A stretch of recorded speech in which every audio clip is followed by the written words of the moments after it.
Hello, everyone. Welcome to New Federal State of China English program, Fringe. This is episode 506. Today is Tuesday, August the 8th, and 2023. My name is, my co-host today is Jairus. Jairus, please. Hello, Julia. Hello, Director Hong Liu. Hello, all the firefighter and patriots. Good evening. I'm in East Coast, in America, East Coast. So I will say good evening, but Julia is good morning. Good morning to Julia. Thank you very much, Jairus. And that's why at the very beginning I didn't say good evening because I feel weird. I just got up, my time. Right. Yeah, I ate something, right? Actually, nice something. Yeah. So today, me and Jairus will talk about something that everyone knows. We're very familiar with, and please, you have already many times donated money to, and that is Red Cross. And for Red Cross, we know if you look at the logo, you know it's saving people, and it's red. You can imagine save people's lives. But we know, sometimes we really don't know where our donated money has gone. So today because recently there are some things happening in China, and it really provokes thinking. So we're thinking why people are reacted like this. Is Chinese people evil, or they are not caring about others?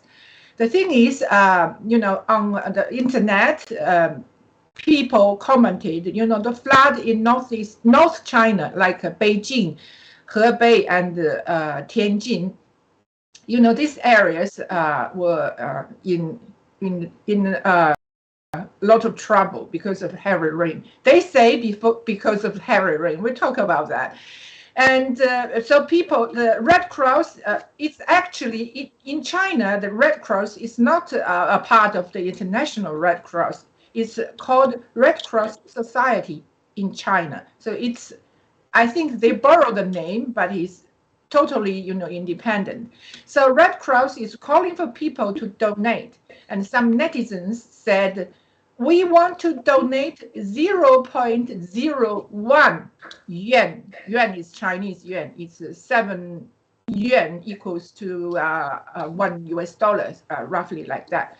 So they want to donate actually 0.001 US, roughly like that. So that caused anger to the officials of the Red Cross, and they say, okay, we have a new rule. The minimum amount of donation is 1 yuan, which is 100 times more than people want to donate. So it's really, really interesting why people are reacting like that. The Chinese people, we say hardworking, kind people. So maybe our director can show us a video first, and Jairus can talk about that. Thanks. The credibility of Chinese charities has faced scrutiny following the philanthropic scandal involving Guo Meimei. Recently, a Chinese media outlet disclosed that Chinese Red Cross employees received an annual salary and per capita benefits totaling over $60,000, or 435,000 yuan, which caused a stir among the public. On July 26th, a media outlet published an article stating, the China Red Cross Association reveals that its employees' salary and benefits amount to 435,000 yuan per capita. This article intended to promote the Red Cross and its history of assisting disaster victims, but it inadvertently revealed sensitive information that Chinese charities prefer to keep undisclosed.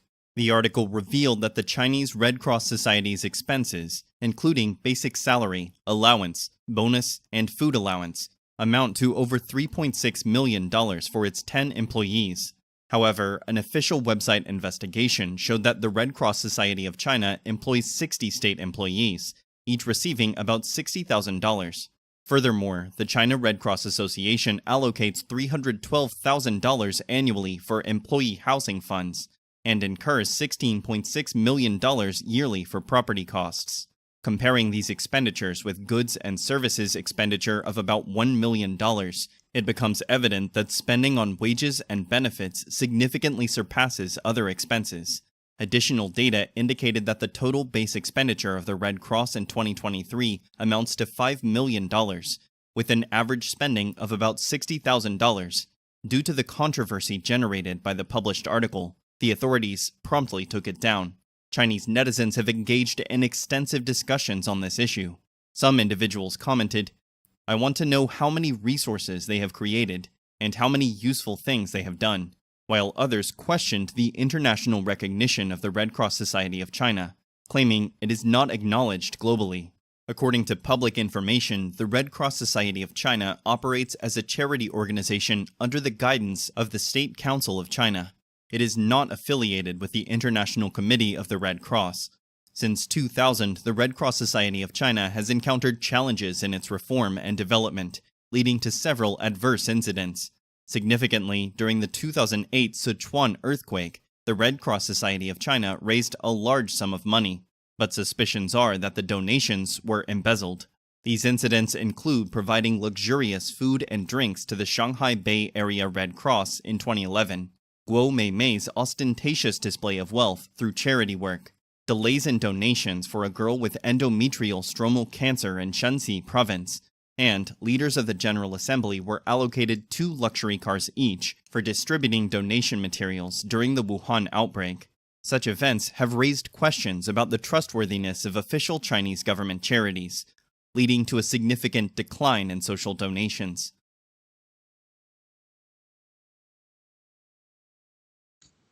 Thanks, our director. So from this video clip, you can see,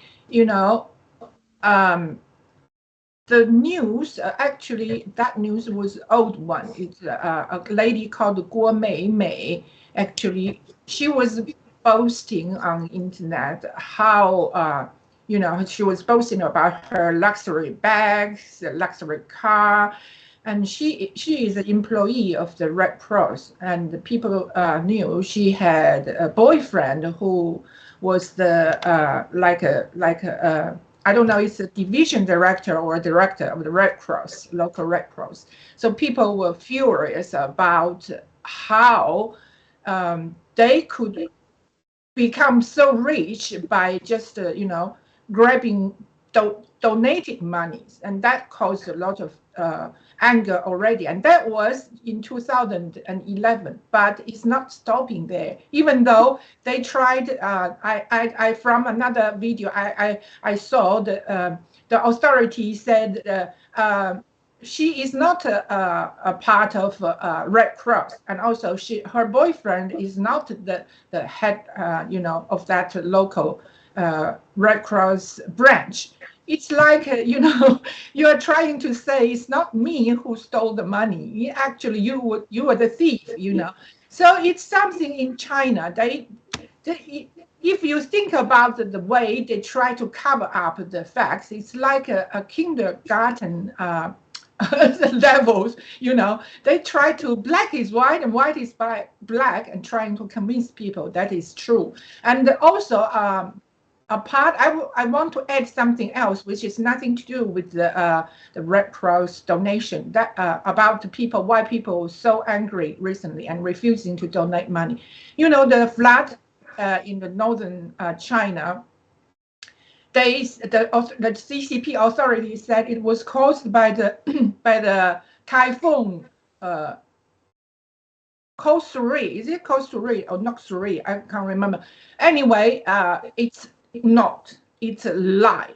Actually, people already challenged the authority, like in Dazhou, in Hebei province, where it was hit badly by the weather. The villagers complained what the CCTV, that is Chinese central television, what they claimed was wrong. They said Dazhou, their area, was hit by the heavy rain. And they said, no, we didn't see a lot of rain in our area, but we see a lot.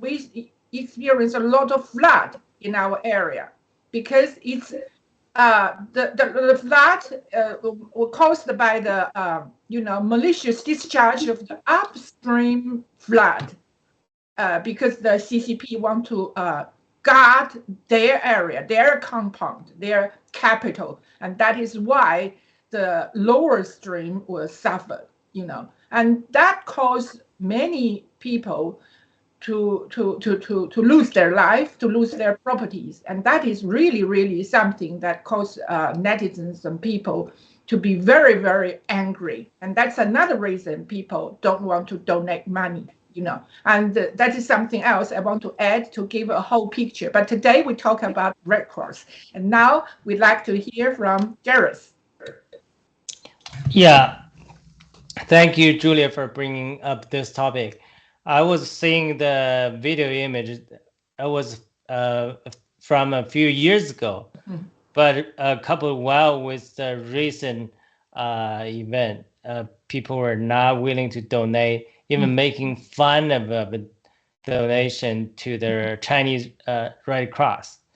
The video brought me a lot of a memory. Some are not a good memory. I recall when I grew up, or even in college while I was working, there are always chances you have to donate to the Red Cross. It's not an official requirement, but they have a top up official. They will do the show. They will pretend to care about people, so they will do it. So basically will come down to each employee. Of course, that's the work. As was when I was a student, nobody forced you. But if you're working in a State Department or like state-owned university, you kind of were forced to donate to Red Cross. So at that time, of course, there was no scandal such as Guo Mei incident, but there was always rumors about how the funds for Red Cross was mishandled. So when I was in college, or after I graduated, I worked in the college, I already heard the rumor that certain officials in small circle, they were misusing the donations toward a Hope Project. One of the Hope Project that worked, I believe, is a collaboration with the Youth Department of Chinese CCP and also Chinese Red Cross. There was rumor spreading. So now we know the rumor is always something that came out from certain small circle, some certain truths, right? We know rumor is not always rumor. Sometimes the rumor became true. So that was my one of my memory. And the other one, of course, when Guo Mei incident exploded, and that shocked everybody, right? The level of, I don't think people were shocked about the corruption, because we all knew that there was corruption, and even many years back before the Guo Mei incident happened, we know there was corruption. But we were so shocked about the level of corruption, right? Yeah. Even just a comparison for many fellow fighters before or after they joined the whistleblower movement, I heard the mouse was whistleblowing. They all were aware of the CCP's corruption, but they were not. They were still shocked by the level, the amount of the corruption, right? Hundreds of millions of dollars corruption. So Guo Mei used to brag about her very expensive cars, house, and purses, so many stuff. And eventually they they couldn't indict her, and she was threatening. They were threatening to indict her after that incident, but she was threatening them back. She was threatening, if you indict me, I will blow out all your secret.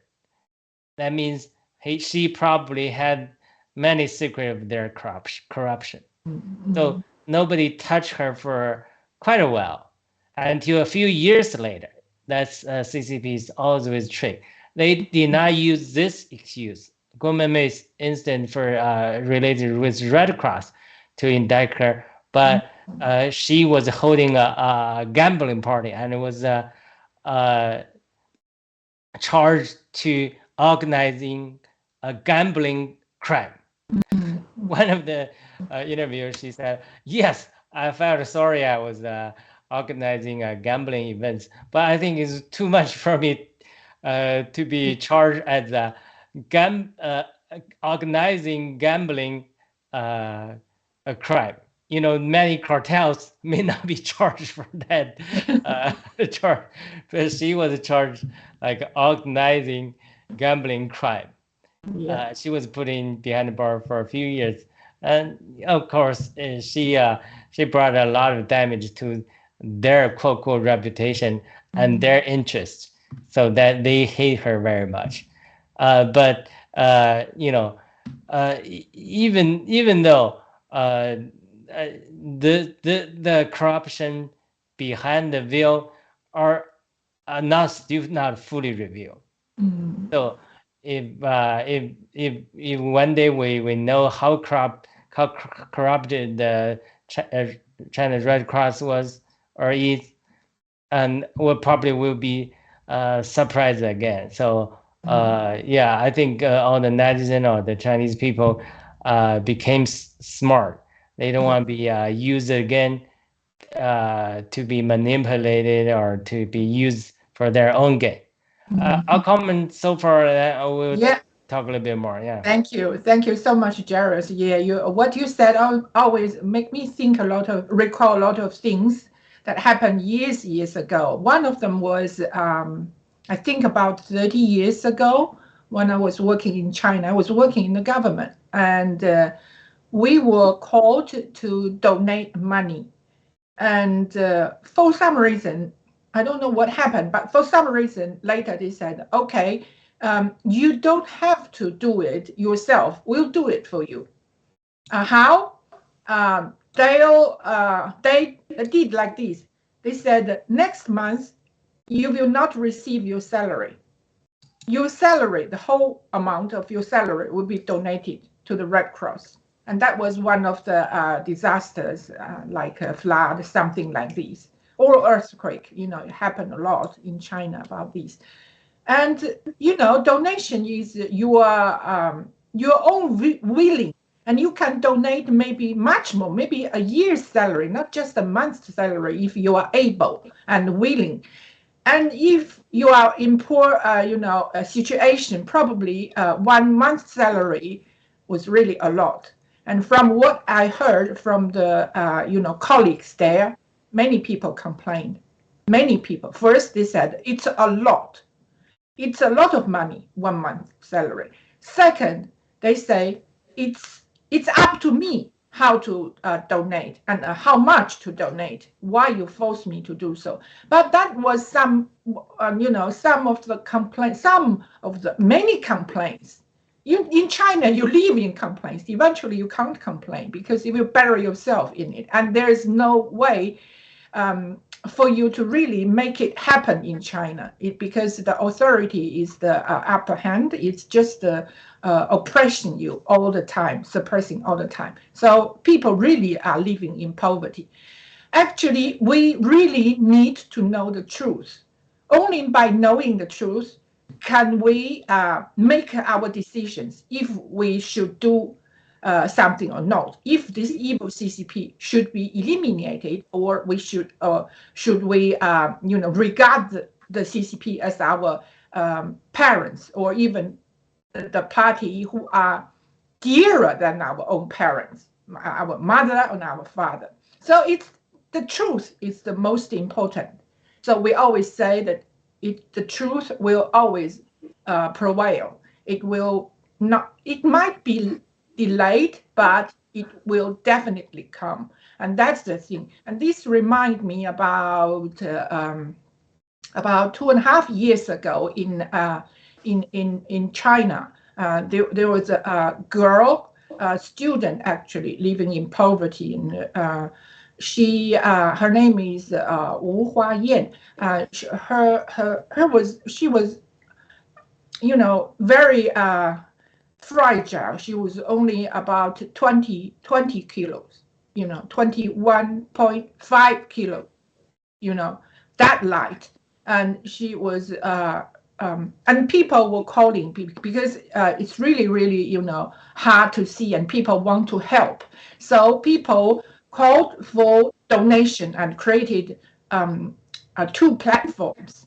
And actually, through these 2 platforms, the money threw in, and eventually, when it came out, the truth was exposed. It was over 1 million Chinese yuan. So, how much did the girl receive? Can you imagine? Only 20,000. So that's how many times? It's 1/50th, right? It's only a very tiny part of it.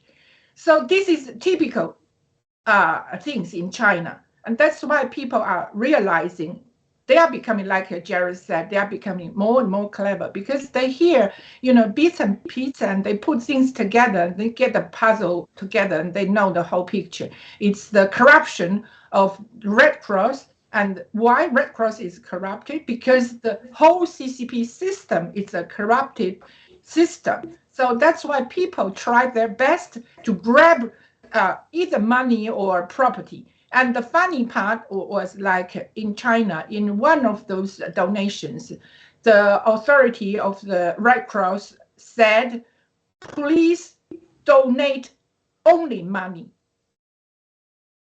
And you may think, oh, only money because it's handy, right? You can buy what they really need. Actually, it's not, because money is so easy to be, taken away.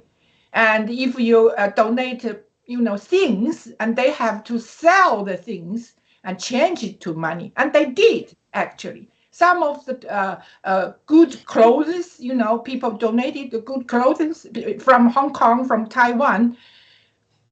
They sold them, the Red Cross officials, they sold them and changed them to money. And the money, where? You can imagine, in their own pockets. Only the clothes that are not that well, not easy to be sold, they send it to the area that really needs them. It's just that shocking. And I pass it to Jairus again. We add more about this. Right. When we're talking on this topic, if you're American, probably you don't know the specifics we are talking about. On the one hand, they manipulate the emotion of general people, right? They cannot force you to donate, but they manipulate your good heart or emotion. Yeah. On the other hand, we were sharing, both me and Julia were considered to be part of the establishment because I worked for a state-owned college. You are basically part of this establishment, even we are in the peripheral, right? People were forced to do that, even they don't want it, but they don't want to lose the job, right? They were forced to. Then who was benefiting from this? Of course, the top leader. They want to do some show. Okay, our company, our school, or doing some good work. They want to have their fame. Of course, on the top side, there are corruption. So they are pushing this. Then Julia were talking about distribution. So they took some money away. Then they of course they give out a little bit. The distribution system also through the Red Cross and the local government. When the donation, even the money, a little bit of money came to the local, like a county or level, or the town level, the local government officials and also the local Red Cross people, they will come together. They will take a large part of the small amount of money, and they will give away something like the clothes or food. They cannot keep that much to the lower government, like a town or a village. Then even in the local township or the village, there are also people who are in charge of this. They will take all the good clothes, or their relative take the good clothes, or the good donation material. Then they leave the poor people, the poor stuff to the poor people. So you see, that's I don't know how many level, from the state, the country level, to the provincial level, to the city level, then to local county level or the township level, then the village level. Eventually, they reach to the village. They only left a little bit, and all the good stuff or money were almost taken away. So if you see this picture, that's really something quite provoking. Why? Why we have such kind of system in China for so many years? Only the people who really need help, but they cannot get the help. There's the connection, the communication between the goodwill of the general people and those people who really need help got cut out because the corruption in each level. There's so many levels of corruption. So this really provoking, and we as the new federal, as a member of the new federal state of China, we have to figure out a way to solve this problem eventually. Of course, we need to take down the CCP to build a different system, to build a different system, a democratic system, a system with respect to the law. There are legal enforcement and so on. But we cannot ignore one thing: is on so many levels, people don't have a faith, don't have a fundamental moral.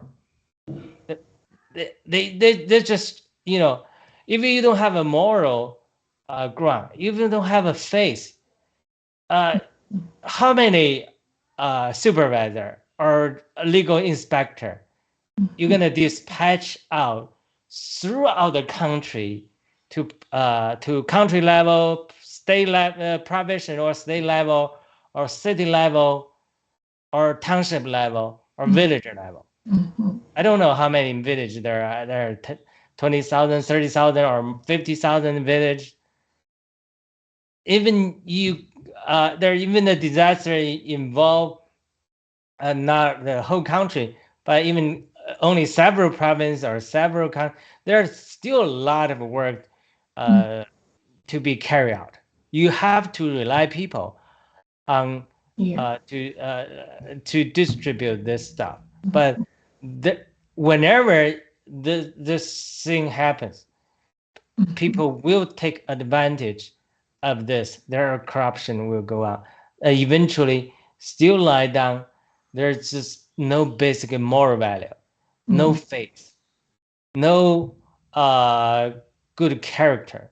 There's no spirit of a sacrifice. There's no spirit of a volunteer. So they always take this as an advantage to have some personal gain. I recall many times we were called to be so-called volunteers, but in order for us to do something, they always promise you're gonna your first portion of what and so and so, what and what. So there's all kinds of a level of corruption. So I would say, if you take out the CCP today, there is a disaster tomorrow, something similar still happen. I can see that. Even CCP and tonight, tomorrow there is a disaster, the thing still happen. Why? Like Miles will always mention. He was not worrying that this is a too big a problem to take down the CCP. His worry is, oh, our heart, the Chinese people, the heart of Chinese people is most difficult thing. Of course, we know Bible says our heart is the most, you know,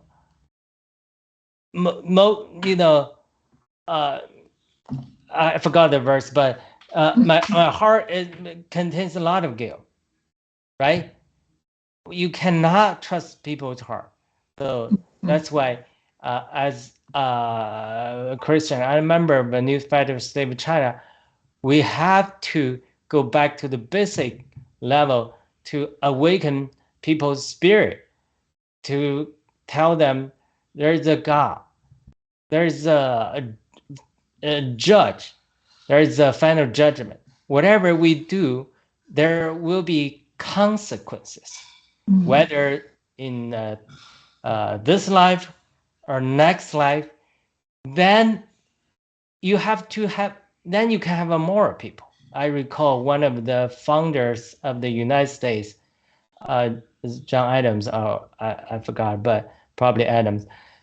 He said, in America, we have a constitution. The constitution is based on, the Bible. But in order to carry out this constitution, you have to have a moral people, because the constitution, whatever the law, is just written on a paper. If you don't have a moral people, doesn't matter how good your constitution is, right? Like CCP, they have their constitution says religious freedom. Everybody has right to vote, but they are not carrying out because you don't have a foundation of this moral people, including the CCP. They don't have a moral people. If you don't have a moral people, this kind of a regulation or constitution or law, that's just words written on a piece of paper. Nobody gonna follow it, right? Then he continues and says, if you want to have a moral people, you have to have a religious people. Because of course at that time religious people means majority of American were Christian, right? They were referring to Christian faith. You see, even in America, we see today the degradation of American society is falling away from this principle. If they lose faith in God, they lose their faith, then gradually they lose their moral value. They were BGY'd by CCP. They taking corruption, taking money from the CCP, right? They got corrupted. Then the society will go down and down. Basically, it's the same thing. So we are building a new federal state of China. We are learning from the lesson of the United States of America. Of course, we had a long history of suffering for 1,000 years. We have to fundamentally change people's faith so we can produce a group of people who has faith in God. Then out of this faith, they can develop a certain moral value. Out of this moral value, the law will help them if they fall beyond the peripheral of this moral value. If the people don't have a moral value, you send 100,000, 100 million police, you cannot carry out the law, right? The law is only the basic. You have to have a moral people. So when we are building the new federal state of China, we, on the one hand, of course, we are working in political, sphere. We're working in media sphere. We are fighting this battle. We will try to take CCP down, but we have to, the fellow fighter, the American patriot, have to realize we have to fight in the faith level as well. If we cannot succeed in this area, we will not have a victory. I believe so. And even we had a victory, that victory will not live long. Mhm. Wow. Yeah, I'll comment here. Wow. Yeah. Thank you so very much, Jairus. I feel like I really enjoy it. It's like a professor, or not professor, it's like a brother, as well. We discuss about our faith. Exactly. Thank you first. And that reminds me of Miles Guo, our leader and founder of the new federal state of China, who is still in the federal detention center. He calls us to be having faith all the time. And he also said in the future, when the CCP is eliminated, we may have an even stronger mission, bigger mission, that is to have faith, especially for Chinese people who have been living in the poverty and in the what's the word, recession for so many years by the CCP, over 100 years, okay, at least 70 years since it's grabbing the power from Kuomintang. So people have already lost their faith. No matter if they're religious or not, people just can't trust. So for us, the biggest task after the elimination of the CCP is to restore people's faith and let people, what's the word for that? To really to understand that there is a master for this world. It's not CCP, it's our God. And the God is a loving God, loving us all the time. So for this, I think Jairus, especially Jairus, who is very deep into this, preaching, he and maybe he can lead us, like me, who is a Christian as well, to do a lot of work after these 2 years, before, after the CCP is eliminated. We think it's not over. Our job has just started, because that's a huge project. And also, when Jairus was talking about, it's like a comparison between the Red Cross and the new federal state of China.